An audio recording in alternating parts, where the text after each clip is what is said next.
Consciente d'avoir perdu une première bataille médiatique face à David Hallyday et Laura Smith, Laetitia Hallyday semble avoir décidé de réagir.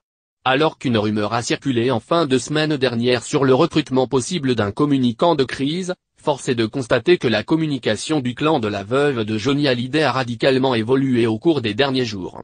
Alors que le silence radio était prôné jusque-là, Sébastien Farran, le manager du rocker, a pris la parole ce week-end dans les paroles du JDD.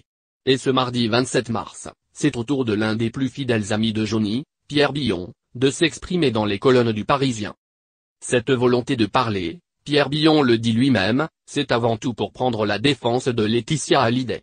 Au passage, celui que Johnny considérait comme son frère, a également tenu à rectifier quelques vérités. Notamment sur l'enterrement du taulier à Saint-Barth, que certains ont questionné voire carrément désapprouvé.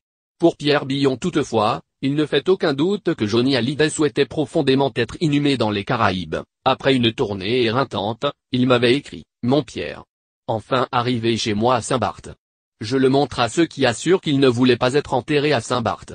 Il y a passé quelques-unes des plus belles années de sa vie. Sinon, il m'avait parlé d'être inhumé au Grand Canyon, mais c'était un peu plus compliqué.